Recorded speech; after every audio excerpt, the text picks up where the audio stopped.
de l'invitation du SEN, que je suis vraiment honorée de cette invitation-là, de faire la plénière. Je pense que c'est une thématique qui est dans l'air, s'engager avec les communautés nordiques.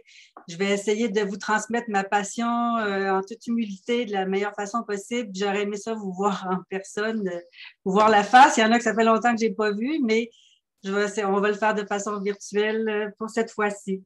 Donc, je vais partager mon écran. Voilà, comme ça. Et je me mets comme ça. Fait que tout le monde voit bien. Donc, c'est ça, ici, pour moi, l'image du canot, en fait, sur l'eau, l'eau, en fait, représente vraiment une thématique centrale pour nous dans notre projet. Sur la rivière Georges, avec la communauté Kaniaswalujwak, c'est une thématique que la communauté a choisie suite à des consultations. L'image du canot, pour moi aussi, c'est qu'il faut, quand on s'embarque dans une aventure en canot, il faut bien se préparer, il faut connaître le terrain, il faut préparer notre matériel, il faut connaître les défis qu'on va rencontrer, les rapides, les temps morts. Puis, il faut surtout travailler en équipe de façon solide. Et puis, il faut comme finalement s'engager dans le courant, go with the flow. Donc, pour moi, ça reflète bien la thématique ici de s'engager avec les communautés nordiques. Donc, il faut prendre conscience qu'on arrive avec une posture aussi, qu'on arrive avec un bagage. Donc, moi, comme chercheur, biologiste spécialisée en écologie végétale, une femme blanche de descendance française, irlandaise, polonaise, j'arrive avec tout ça qui va teinter la personne que je suis, avec les interactions que je vais avoir avec les gens, le bagage qu'on a accumulé au cours de notre vie. Des fois, on n'a pas toujours l'impression que c'est des choses qui vont contribuer à notre travail actuel, mais j'ai mis, par exemple, une photo de moi dans la vingtaine ici, dans la période où j'étais sur une terre dans le bout de Mont-Laurier, en autosuffisance presque totale, cabine dans le bois, pas d'eau courante, pas d'électricité. Puis finalement, ça m'a quand même forgé, je m'aperçois maintenant. Ça m'a vraiment comme connecté, groundé, comme on pourrait dire, me connaître moi-même mieux, puis de vraiment me connecter, d'être en harmonie finalement avec l'environnement qui m'entoure. Puis maintenant, je m'aperçois que c'est des compétences qui me servent dans mon travail. Donc, il ne faut pas négliger toutes nos expériences professionnelles et personnelles qu'on accumule, qui nous donnent des outils puis qui font qui on est. Donc, il faut être conscient de ça, qu'on a quand même une posture et un bagage quand on arrive dans les communautés autochtones. Il faut prendre aussi conscience maintenant, prendre conscience de nos biais inconscients. C'est important parce que c'est des choses que, justement, on entend plus parler maintenant, mais des fois, c'est comme tout ce qu'on appelle le racisme ou des préjugés, que ce soit de façon personnelle, que ce soit au niveau institutionnel ou systémique. On arrive quand même avec ça. Si on avait eu plus de temps, j'aurais aimé ça vous faire jouer la capsule de Maïté Labrec-Saganache, la série Le briser le code sur Télé-Québec. C'est vraiment bien fait. Donc, je vous invite à aller consulter ça. Puis, il y a plein d'autres thématiques là, c'est toujours les voix des Autochtones. Donc, c'est vraiment important d'être conscient de ça. Il faut aussi prendre conscience du contexte historique là, qui était là avant nous. Puis, de plus en plus, écouter la version des Autochtones de l'histoire, en fait, qui est toute la série de balados là, de Marie-André Gill, là, de Laissez-nous raconter l'histoire Crochy, qui est sur audio, je crois bien. Donc, c'est des beaux outils pour se familiariser avec toute cette histoire-là qui est riche. Aussi, toute l'histoire avant nous, particulièrement quand on travaille au Nunavik, l'entente de la baie James du nord du Québec, tous les cris, les Inuits qui ont vraiment défendu leurs droits, puis qui teintent maintenant encore là, les politiques actuelles là, qui sont sur le territoire. Il y a des communautés qui n'ont jamais signé ces ententes-là. Un témoignage ici de Zebedi Nouniak, qui était un des acteurs, un des jeunes Inuits qui a participé à cette bataille-là. Donc, c'est vraiment encore très actuel, les retombées de toute cette histoire-là. Il faut s'informer puis en être conscient. Je vous mets une citation ici là, de Tunu Napartuk de la commission scolaire Kativik qui dit que les communautés du Nunavik continuent à subir les conséquences d'une histoire de colonisation, d'oppression culturelle et de traumatisme intergénérationnel. Il faut absolument être conscient de ça parce qu'il y a encore des traces. On en entend parler plus maintenant avec toute la réconciliation, les écoles résidentielles, mais il y a encore vraiment des traces de ça que tous les Autochtones vivent avec puis comme cheminent là-dedans. Donc, il faut vraiment prendre acte de tout ça quand on travaille avec des communautés, quand on les rencontre, quand on est là. Donc, il faut aussi prendre conscience des courants actuels. Donc, toute la Comité Vérité-Réconciliation du Canada. Donc, il y a des mouvements qui peuvent être plus à l'échelle, par exemple, au Nunavik, mais des mouvements vraiment nationaux, des mouvements internationaux, le I Do No More, donc qui débordent nos frontières, la voix des Autochtones, la défense des droits. Donc, les Inuits, les Autochtones prennent de plus en plus l'espace, prennent la parole, occupent l'espace public, défendent leurs droits même au niveau international avec les ouvrages de Chilhowat Cloutier. Donc, c'est important aussi avec des outils locaux, au niveau local, en fait, de tout le mouvement Parnassimautik, si on travaille au Nunavik, qui était la réponse des Inuits du Nunavik au plan nord du gouvernement Charest, qui était vraiment une vision unilatérale. Puis ça a comme généré tout un mouvement de consultation à l'échelle des 14 villages, puis qui continue encore aujourd'hui, particulièrement dans la communauté Kaneswalijuak où on travaille, où il y a des forums comme ça plusieurs fois par année, puis auxquels on est invité quand on présente nos résultats. Puis ça nous fait vraiment un beau forum où là, c'est diffusé à la radio du village, il y a une traduction simultanée. Donc, il faut profiter puis il faut être conscient de toute cette historique-là, puis ces mouvements-là qui se passent dans les communautés. Donc, toute la réappropriation des contenus, par exemple, à la commission scolaire Kativik, des curriculums, tout le programme Nunavik, Sivunitsaavut à Montréal, qui est le passage entre les étudiants du secondaire qui vont vers le post-secondaire. Donc, on a comme le devoir d'être informé de ça en tant que gens qui travaillent dans le Nord. Il faut aussi prendre conscience, en fait, s'informer de toutes les différentes, approches maintenant qui sont, on a la chance que c'est beaucoup plus diffusé maintenant, c'est dans l'air, dans toutes les approches de méthodologie de décolonisation de la recherche. Maintenant, on passe de la décolonisation à l'autochtonisation ou inuitisation. En français, ça se dit un peu moins bien. Tous les ouvrages là, qui vont prendre acte, qu'il y a une volonté de réconciliation, de travailler ensemble. On essaie d'être moins dans l'affrontement ou dans la colonisation d'un peuple sur un autre, mais vraiment dans le travail ensemble, la réconciliation, de déconstruire aussi, ça passe par là, de déconstruire certains préjugés qu'on a ou nos biais inconscients, comme je parlais tantôt. Je référence ici à l'ouvrage The Inconvenient Indian de Thomas King, qui le fait de façon vraiment humoristique. Donc, je vous invite à vous renseigner, lire. C'est vraiment pour moi, c'est aussi la littérature autochtone actuelle. Il y a plein d'ouvrages là, qui est une belle façon de s'initier aux voix autochtones, à leur histoire, à leur vécu, à travers la littérature. Puis au Québec, on a la chance qu'il y en a plein qui écrivent directement en français, mais il y a aussi certains auteurs autochtones ils vont être traduits en français de plus en plus, entre autres par une petite maison là, à Wendake qui traduit plusieurs ouvrages autochtones. Coup de cœur pour moi, pour Coucoume, là, qui a gagné le combat des livres, qui était défendu par Michel Audette. Je crois que c'est un must que tous les Québécois doivent lire cet ouvrage-là. Et il y en a plein d'autres. Pour moi, je n'arrête pas d'en découvrir. Donc, c'est une belle façon d'écouter les voix autochtones. Prendre conscience aussi en fait, qu'il faut se former, pour moi, ça a été vraiment le contact avec la langue des l'Inuktitut, donc les paroles des Inuits. Pour moi, ça a été des cours d'Inuktitut avec Louis-Jacques Doré, qui est un anthropologue maintenant retraité de l'Université Laval, sur l'anthropologie des Inuits.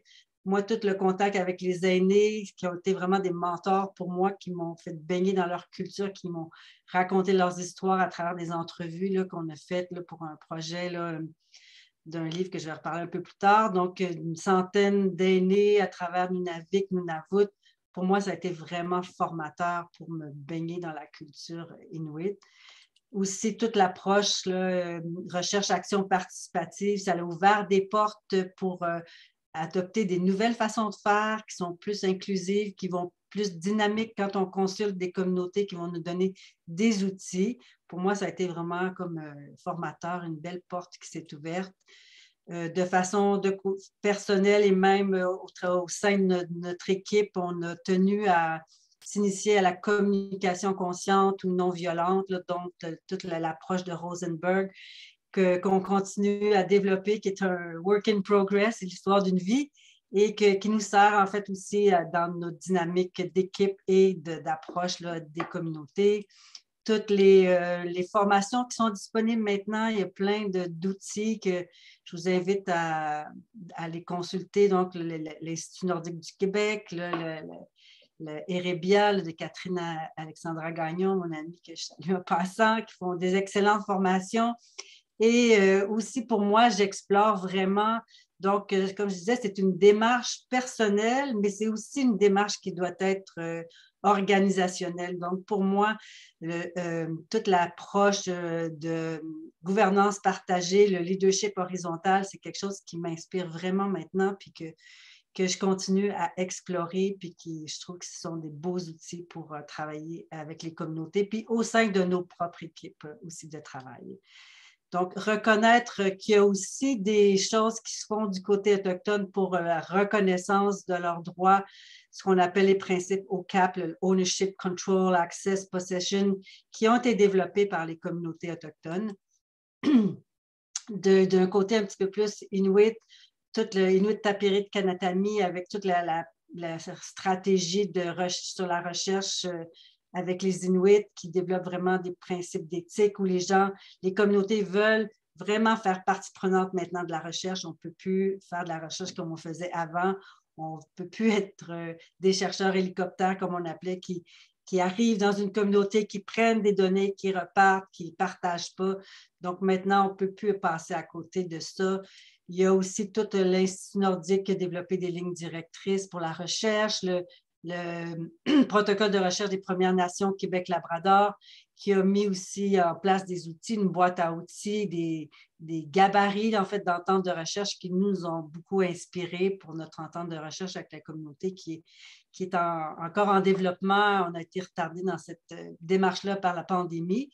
Donc, c'est vraiment quelque chose qui crée de l'engagement aussi quand on prend ces voies-là, puis qu'on prend la peine, on ramasse des données. Donc, les données, il faut le faire de façon éthique, là, les partager, puis comment on les partage, comment on reconnaît les contributions. Donc, je vous invite à vous familiariser avec tout ça. Maintenant, on a quand même la chance d'avoir beaucoup d'outils à notre disposition.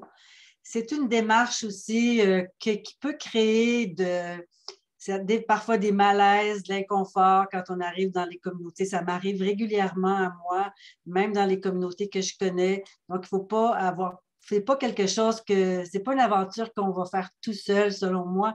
Il faut vraiment s'entourer d'une équipe. C'est important d'avoir une équipe solide autour de nous. Puis de ne pas essayer de tout faire nous-mêmes, de déléguer, d'avoir nos propres... chacun amène ses forces. Donc, c'est important aussi d'avoir des gens autour de nous. Je mets la photo ici d'Esther Lévesque, qui est une collègue, une amie, une mentor depuis longtemps pour moi, qui vont être capables de nous réaligner parfois, de discuter quand on a des doutes, de nous donner une petite tape dans le dos, de nous faire confiance. En fait, ça prend des chercheurs qui croient vraiment en ces approches-là, puis qui nous font confiance. Puis moi, j'ai eu la chance vraiment de travailler avec Esther depuis plein d'années, puis ça en prend des chercheurs comme ça pour qui aient initié des transformations dans le milieu, puis faire la promotion de ces approches-là. Il faut aussi prendre le temps. Je mets l'image de la théière avec le thé. de prendre le temps dans les communautés. Il faut être conscient que ces approches-là vont prendre plus de temps, mais maintenant, il faut vraiment le planifier dès le début des projets. Donc, planifier des budgets qui tiennent compte de plusieurs retours dans la communauté, des séjours plus longs, le déroulement du projet, les consultations. Donc, il faut vraiment, dès le départ, il faut en tenir compte, puis que c'est quelque chose qu'on va investir plus de temps, mais à long terme, c'est vraiment toujours payant. Puis aussi, il ne faut pas oublier de s'amuser. Donc, avoir du plaisir. Les Inuits sont vraiment bons là-dedans, avec leur sens de l'humour, puis de ne pas avoir peur du ridicule, puis de prendre des risques. J'ai des souvenirs de moi jouer des parties de baseball Inuit où je ne comprenais rien, je courais toujours dans le mauvais sens, les gens riaient de moi, mais ça fait de nous aussi des humains, des gens qui n'est pas juste des chercheurs, puis qui fait que c'est plus facile finalement d'entrer en relation avec nous. Donc, dans une posture de toute notre personne, avec nos faiblesses et nos forces. Donc, consulter, c'est sûr, dans des approches comme ça, c'est la base, en fait, là, de consulter. Donc, toute l'approche, le pouvoir des conversations, l'approche World Café, donc des discussions en petits groupes avec un retour en plus gros groupe, consulter plusieurs petits groupes, revenir, reconsulter, se présenter des résultats. Ici, je donne l'exemple des ateliers qu'on a fait là, avec Gilles Gauthier, Joël Betty, Catherine Gagnon, Pierre Le Gagneux sur la recherche-action participative. Donc, d'utiliser des nouvelles façons de consulter qui sont plus dynamiques, qui vont être riches, en fait, moi, c'était toujours vraiment, vraiment des belles surprises de voir les Inuits des fois, qui sont peut-être un peu timides, qui prennent moins facilement la parole en public. Ça créait vraiment une dynamique où là, les jeunes, les aînés collaboraient, montaient des projets, faisaient des synthèses, des posters, présentaient. Donc, ça crée vraiment des approches qui sont riches d'enseignement, je pense, à la fois pour tout le monde, là, de tous les participants. Donc, pour moi, je vous encourage à utiliser des approches comme ça puis de ne pas oublier d'avoir toujours la bonne bouffe. Nous autres, on avait la chance souvent d'avoir Joël qui nous apportait de la viande sauvage, là, puis on préparait des gros stews, puis c'était toujours apprécié par les communautés. Puis je le fais aussi quand il reçoit l'Oujouak, quand c'est pas moi qui apporte de la viande, mais je vais faire des grosses bouffes où avec le SEN, on l'avait fait quand on a fait l'inauguration de la station. Donc, pas sous-estimer le pouvoir rassembleur de la bouffe quand on fait des événements dans des communautés. Il faut savoir écouter aussi. Écouter, c'est la communication, c'est une compétence qui est essentielle, qui n'est pas toujours facile à pratiquer, qui est une compétence qu'on développe avec le temps et tout au long de notre vie, puis de ne pas oublier qu'on n'a pas juste notre vision à nous, qu'il y a d'autres systèmes de savoir, puis qu'il faut les écouter, qu'il faut en tenir compte, qu'il faut essayer de faire un maillage de toutes sortes de façons possibles, mais que chaque système a ses propres façons de générer du savoir, de valider son savoir, puis de le transmettre. Puis ici, c'est un exemple de Tango et Hall, qui est une belle illustration de comment, à travers toutes ces façons-là de maillage, qu'on va toujours en ressortir finalement avec une vision enrichie là, de notre perspective, mais aussi sur les thématiques sur lesquelles on travaille. Observer, c'est toujours important. Observer les comportements autour de nous, le langage non verbal, les codes de conduite locaux dans les communautés où on travaille, mais aussi de nos organisations.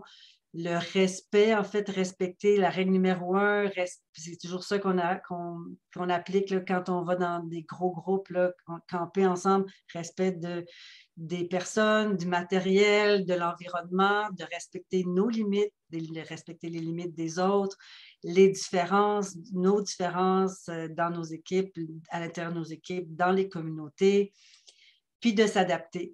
Autre règle, je dirais numéro 2, peut-être là dans le Nord, de s'adapter au contexte, à la météo, à l'agenda, au rythme. C'est souvent des fois une source de frustration quand on arrive. On a l'impression que notre projet est tellement important pour nous et on est tellement passionné. Puis là, on voudrait que tout le monde prenne attention, mais il faut s'adapter au rythme, puis il faut souvent ralentir. Puis ben, ce qui n'est pas mauvais pour nous, en fait, ça nous fait du bien puis en fait, de penser qu'on s'insère dans leur agenda. Il y a comme toute une vie dans la communauté, il y a des événements, il y a des choses qui se passent. Donc, c'est nous qui doivent sauter dans le train, finalement, de ne pas demander à eux de s'insérer dans nos agendas et dans nos priorités. Donc, il faut qu'il y ait aussi comme un respect mutuel, mais il faut avoir adopté cette posture-là souvent d'emblée, là, que c'est nous les visiteurs, là. Il faut aussi trouver les bons partenaires dans le Sud, évidemment. Donc, s'associer. Donc, le SEN est un bon exemple. Pour moi, ça a été le SEN qui a été un initiateur d'un des premiers projets que j'ai fait là, d'organiser des choses avec les communautés. Pour nous, ça a été l'OHMI Nunavik aussi qui nous a permis de faire les premières étapes de consultation dans les communautés, aller chercher des partenaires, des collègues, parce que quand on travaille dans des approches collaboratives ou que là, on consulte, bien, parfois, il y a des thématiques qui nous font faire un peu de détour ou qui vont nous amener dans des zones où on est moins compétent. Donc, il faut s'associer avec des collègues qui ont d'autres compétences. Dans notre cas, ça a été beaucoup avec l'Université de Montréal, l'Université Laval, puis effectivement, tous les organismes subventionnaires qui croient de plus en plus en ces approches-là. Puis maintenant, il n'y a pas une demande de subvention dans laquelle il ne faut pas remplir une boîte. C'est quoi les bénéfices pour la communauté? Comment vous avez consulté? C'est quoi? Comment vos retours à la communauté? Donc, tant au niveau fédéral que provincial. Donc, c'est comme il y a vraiment un changement de paradigme là, depuis les premières années où moi j'ai commencé, là, entre autres, à faire des demandes de fonds, là. Il faut aussi au Nord trouver des bons partenaires. Esther me rappelait que finalement, ma première expérience, moi, d'organiser quelque chose avec un groupe d'Inuits sur le territoire, ça a été quand on est allé présenter notre projet à Pont-Inlet Multimatalique là, sur les petits fruits, bien là, il y a question de quelqu'un dans la communauté, allez-vous regarder l'histoire des petits fruits toxiques là, qui s'est déjà passé. Puis là, bon, qu'est-ce que c'est ça? Ça a piqué notre curiosité. Ça a amené finalement à tout un aspect parallèle de notre projet de recherche qui était plus l'écologie des petits fruits, donc donc tout un volet historique, archives, partenariat avec Parc Canada, qui a mené finalement à un documentaire NADLOI qui a entraîné un retour sur le territoire avec un groupe d'Inuits des survivants. Donc, pour moi, ça a été là la première découverte que la puissance, en fait, du territoire, du contact puis d'échange, de camper ensemble sur le territoire, puis qui m'a donné le goût de continuer. Donc, qui a mené au projet avec le SEN après ça, là, à ce moment-là, c'était Najat et Warwick qui étaient là, qui ont comme, j'ai suggéré comme une approche là, de camp avec une thématique sur les plantes. Donc, ça s'est fait avec les cris. Qui a mené un petit documentaire là, de Plant Gathering Project. Puis, en fait, après, avec une expérience aussi qu'on avait essayé de faire avec les Inuits, créer Inuit ensemble, ce qui était un peu naïf, puis après ça, une approche dans une autre communauté qui s'est moins bien passée. Donc, pour moi, après, ça m'a aussi vraiment fait prendre conscience qu'il faut, ou que moi, en tout cas, j'ai le goût de travailler avec une communauté qui a le goût de travailler avec nous. Donc, c'est pas automatique. Ça se peut que c'est des affinités, des personnes en place, le contexte politique, la thématique sur laquelle on travaille. Donc, pour moi, ça vaut la peine, quand on le peut, de prendre le temps en fait, nous autres, on avait de chercher une communauté qui est accueillante, finalement, pour notre projet. Donc, on avait fait un appel dans les 14 communautés en disant qu'on voulait faire avec une prémisse vraiment de base, camp de sciences, culture avec des jeunes aînés, avec une thématique que la communauté choisit. Puis là, ben, ça a mené finalement au travail avec la communauté de Kaniaswalujwa qui a répondu finalement aux conditions aussi. On exigeait, suite à des expériences peut-être qui avaient été décevantes ou là, on exigeait qu'il y ait une résolution signée du conseil avant qu'on se déplace. Puis aussi, on est arrivé que la prémisse qu'on n'était pas des pourvoyeurs. On n'arrivait pas juste nous autres avec tout l'argent puis qu'on démarre un projet. C'est vraiment comme on est partenaire, on met chacun moitié-moitié, puis on est donc parti plus petit, puis ça l'a grossi avec le temps, mais ça l'a vraiment installé une dynamique aussi que je pense qui transparaît encore, puis qui a créé vraiment un climat vraiment de partenaires sur le même pied là, dans ce projet-là. Donc, aussi les organismes nordiques, là, Arctic Inspiration Prize, la Société Makivik, Parc Nunavik. Donc, je pourrais même dire KRG, le Kativik Regional Government. Donc, c'est important de trouver les bons partenaires ou les personnes clés dans les communautés. Il y a aussi, on en entend, on l'entend souvent, mais c'est pas banal, c'est vrai, il faut vraiment développer des liens, la confiance pour que des projets comme ça avec des communautés fonctionnent bien. C'est comme la base qui va faire que tout va rouler après. Donc, il faut vraiment s'investir, il faut s'engager pour créer ces liens-là, puis il faut les entretenir, il faut les nourrir dans le temps. Donc, pour pouvoir permettre, en fait, de construire un projet, de co-construire un projet. Ici, j'ai mis l'image de la toupik, de la tente inuit qui est tenue par des cordes, des roches qui représentent chacun comme un maillon ou des partenaires finalement du projet, puis qui fait que, donc, c'est tout ça qui fait que la tente tient. S'il n'y a pas tous ces liens-là, finalement, ces ancrages-là, bien, la tente, finalement, elle ne tient pas debout. Donc, c'est vraiment important que tout le monde mette l'épaule à la roue et travaille ensemble. Les objectifs, bien ça, c'est quelque chose aussi qui se construit ensemble. Donc, il faut que les objectifs rencontrent comme les attentes ou toutes les parties qui sont prenantes. Donc, la communauté, bien sûr, dans notre cas, c'était vraiment eux autres qui voulaient qu'on mette en place un programme de suivi environnemental de la rivière Georges parce qu'il est inquiet des impacts de la mine de terre rare dans le haut du bassin versant sur la qualité de l'eau. Il voulait qu'on forme les jeunes, qu'on fasse la transmission là, de protocoles, de savoirs scientifiques. Donc, il y avait toute le volet éducation, mais aussi transmission des savoirs locaux, qui était pour nous essentiel aussi là, pour que la communauté soit bien impliquée. Puis les objectifs des chercheurs, évidemment, donc pour nous de récolter des données, de faire un suivi environnemental à long terme. Donc, tout ça se nourrit, ça évolue avec le temps, puis avec toujours comme centre, finalement, centré sur une approche sur le territoire, hands-on, qui sont les camps, mais qui sont finalement plus que des camps, qui sont des lieux de rencontre, d'échange, de partage de connaissances entre des chercheurs et des gens d'une communauté. Et donc, les questions de recherche, donc on est parti, comme je disais, là, de la qualité de l'eau.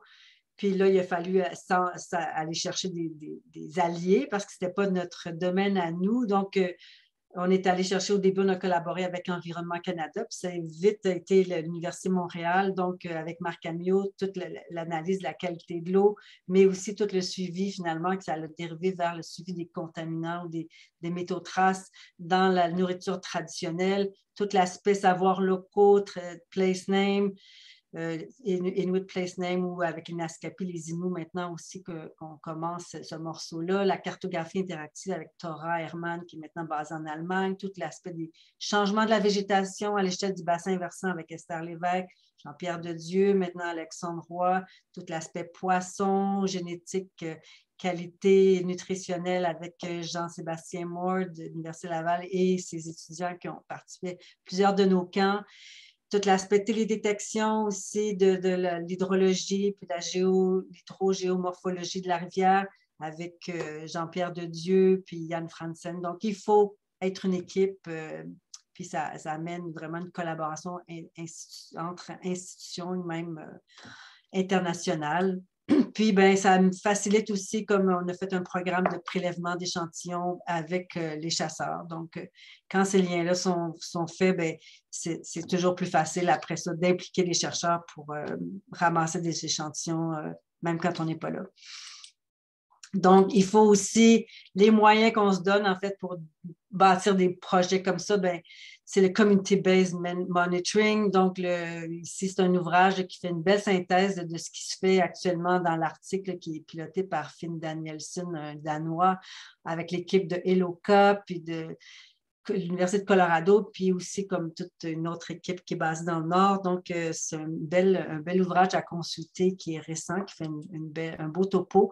Pour nous, c'était vraiment l'approche de camp sciences culture, comme je disais, là, c'est plus d'un camp. Donc, vraiment, là, allumer les étoiles là, dans les yeux des jeunes quand ils manipulent là, des échantillons, puis qui apprennent. En fait, eux autres apprennent, nous, on apprend. Là, on ne voit pas, mais il y a aussi plein d'interactions avec les aînés à travers le camp. Donc, toute l'intégration des savoirs locaux. Ici, on voit un atelier sur le Inuit Place Name. Et donc, qui a mené aussi les entrevues au livre le Caribou Taste Different Now. Donc, toute la perception inuit, en fait, des changements climatiques qui va être importante d'intégrer leur vision à eux aussi. Donc, qui vivent sur le territoire tout le temps. S'engager à long terme, c'est une autre condition sine qua non, selon moi, là, pour qu'un projet fonctionne bien. C'est vraiment d'être là puis de revenir. Puis donc, d'assurer comme une continuité de ressources, des gens qui reviennent, qui revoient les mêmes faces, un peu qui reviennent d'une année à l'autre, là, puis qu'il y ait comme une continuité. Donc, on est allé première fois en 2016, après une consultation en 2015. On est revenu en 2017. On est revenu en 2018. On est revenu en 2019. On n'est pas allé en 2020 à cause de la pandémie, mais on a eu la chance d'y retourner en 2021 en partenariat avec une organisation régionale du Nunavik, là, le RNUC, là, qui est l'Association des pêcheurs, chasseurs, trappeurs pour tout le Nunavik, là, genre sur une thématique un peu de beluga, donc avec pêche océan, donc toute une autre aventure plus du côté marin. Donc, il faut aussi partager les résultats. Comme je disais, il ne faut pas être des chercheurs hélicoptères. Donc, il faut vraiment, pour nous, c'est vraiment important de mettre beaucoup d'efforts dans le partage des résultats, puis de faire un effort particulier de vulgariser les résultats. On a fait cette année, ou plutôt l'hiver dernier, un rapport en fait complet des 50 de données qu'on a ramassées. Donc, on a fait une version plus rapport scientifique, on a fait un rapport plus vulgarisé aussi. L'aspect scientifique, le rapport scientifique, on l'a présenté au conseil municipal, mais on n'a pas eu l'occasion de le présenter publiquement à la communauté à cause de la COVID. On devait le faire en novembre 2021, puis bon, c'est reparti la COVID au Nunavik. Donc, il a fallu, moi, j'étais la seule qui était déjà dans la communauté. Après 3 jours, il a fallu que je revienne. Mais donc, on prend beaucoup de soin, nous, à le faire de façon le plus visuelle possible, avec de traduire des parties en inuktitut pour que les gens sentent qu'on a vraiment le souci de retourner les données, de partager les données, tant au niveau local, scientifique, aux organismes régionaux, puis aux partenaires financiers, évidemment. Puis, ben, c'est ça, dépendant des données, ben, avec les ententes de recherche qu'on a, les accords, si c'est des données de savoir locaux, bien, où on entrepose des données, il faut toujours aussi tenir compte de ce que la communauté veut, mais respecter aussi la liberté académique là, des chercheurs. Donc, c'est tout un autre pan qu'on pourrait ouvrir, puis qu'on est encore en train de cheminer, nous autres, dans nos discussions avec la communauté par rapport avec l'entente de recherche. Aussi, on fait l'effort de communiquer vraiment des présentations conjointes, comme là, la communauté s'est vraiment approprié le projet. Donc, on s'est maintenant très mal vu qu'on présente ce projet-là, en fait, sans qu'il y ait quelqu'un de la communauté qui soit là. Donc, c'est un exemple qu'on a fait à Inuit Studies, où il y avait une présentation avec conjointe des chercheurs, des jeunes de la communauté, des coordonnatrices locales, une représentante régionale. Donc, des publications, évidemment, pour faire connaître le projet, des outils qu'on développe comme les cartes interactives pour présenter les données, les rendre accessibles aux écoles, par exemple à Parc Nunavik dans leur centre d'interprétation localement. On est en train de développer des atlas imprimés qui vont être avec des cartes thématiques qui intègrent le savoir local, tout le savoir spatial. Puis, ben, un des outils qu'on privilégie beaucoup, c'est le documentaire, la vidéo, qui est un outil puissant, je pense, de diffusion.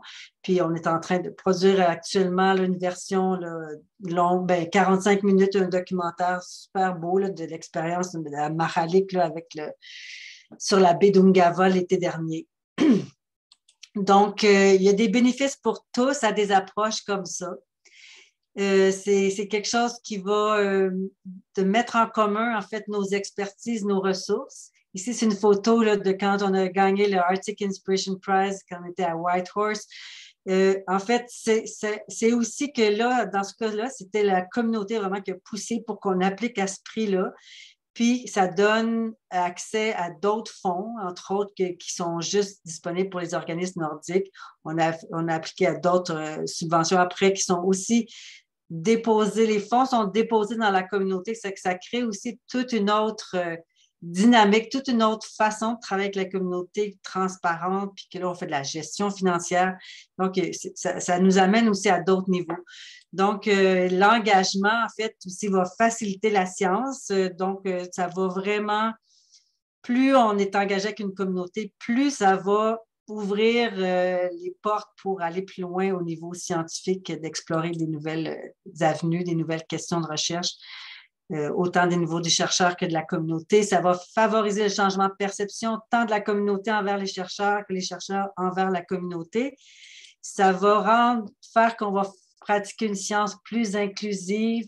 Les gens souvent, on a le commentaire qu'on amène la science à la communauté. Il n'y a pas autant d'opportunités que nous dans les éducations postsecondaires. Il n'y a pas d'institutions dans le Nord actuellement, entre autres au Québec, là, de cégep ou d'université. Donc, il y a quand même des barrières, même juste au niveau Internet. Donc, pour nous, même l'expérience d'amener des jeunes sur le territoire, on s'est aperçu qu'on avait une mission sociale qu'on ne soupçonnait pas du tout au départ, qu'on donne accès au territoire à des jeunes dont les familles n'ont pas les moyens. On s'imagine que tous les Inuits peuvent aller sur le territoire, mais ce n'est pas le cas actuellement. Ça leur prend quand même des sous pour avoir le matériel.